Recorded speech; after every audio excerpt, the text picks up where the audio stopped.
Fire safety responsibilities for landlords have changed, and in 2025, enforcement is stepping up. Are you ready? Hi, I'm Alicia, and welcome back to Concentric TV, the place where we break down the latest legislation, compliance rules, and property market updates to help landlords stay ahead of the game. In today's video, we're diving into the fire safety updates that landlords need to be aware of in 2025. While the legislation itself was introduced in previous years, mainly through the Building Safety Act 2022 and fire safety regulations that came into force in 2023, many of the duties placed on landlords and responsible persons are only now coming into sharper focus as enforcement ramps up and expectations rise. So this isn't about a new law coming in this year. It's about what you must do now to stay compliant under the current legislation. I'll walk you through 5 key actions you need to take, including one at the end that many landlords are still missing, and it could be the most important protection you put in place. Let's get into it. First, make sure you understand your duties under the Building Safety Act and the fire safety regulations. If you rent out a flat in a converted building or own part of a purpose-built block, you may be classed as the responsible person, or share that responsibility with the freeholder or managing agent.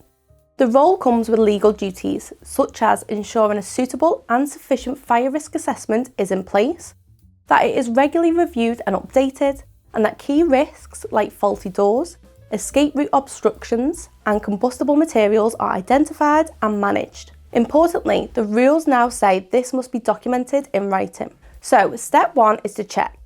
Have you had a recent professional fire risk assessment done? Is it written up and filed? If you haven't or it's out of date, now is the time. Next, if you manage a house in multiple occupation or HMO, you already have extra fire safety responsibilities. These include interlinked smoke alarms, emergency lighting in some cases, and fire doors. But under the enhanced expectations, a basic safety checklist won't cut it anymore. Your fire risk assessment should be tailored to the layout and structure of your property and show evidence that your equipment is maintained and tested regularly. If your smoke alarms haven't been upgraded or you don't have clear escape signage and routes, you could be at risk of enforcement action.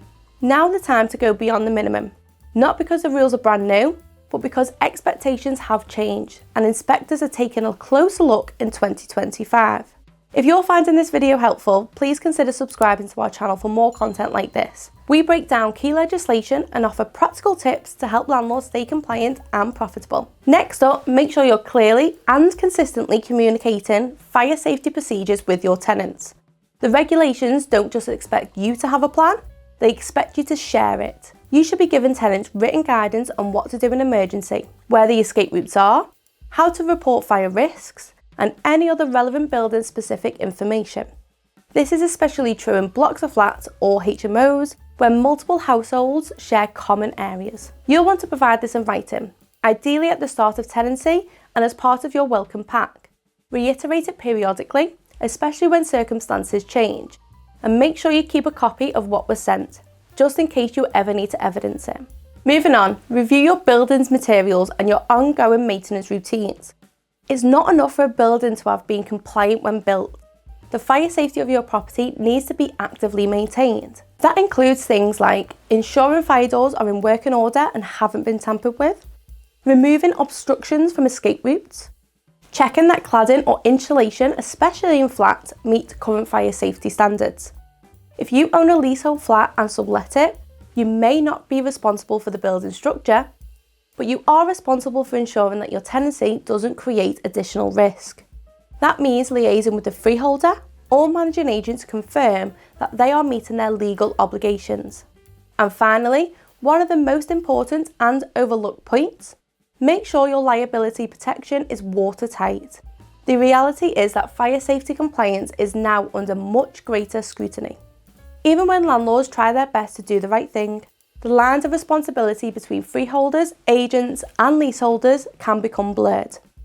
To protect yourself, you should confirm your landlord insurance policy includes sufficient liability cover for fire-related claims, ensure that any fire risk assessments or safety checks are carried out by qualified professionals, get written confirmation from your agent or block manager if they are handling compliance responsibilities.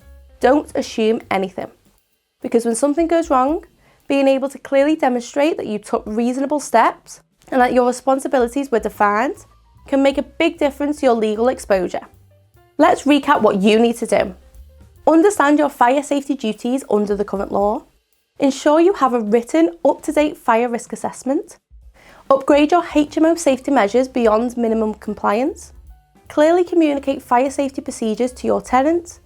And finally, protect yourself with proper insurance and written responsibility agreements. Thanks so much for watching. If you found this video helpful, don't forget to give it a like and subscribe to the channel for more updates like this. And let me know in the comments, what fire safety upgrades have you made to your properties recently? I'd love to hear. And just before you go, if you want to stay ahead of legislation changes like these, we run free quarterly webinars for landlords where we deep dive into compliance and market updates. You can register using the link in the description below. I'll see you in the next video.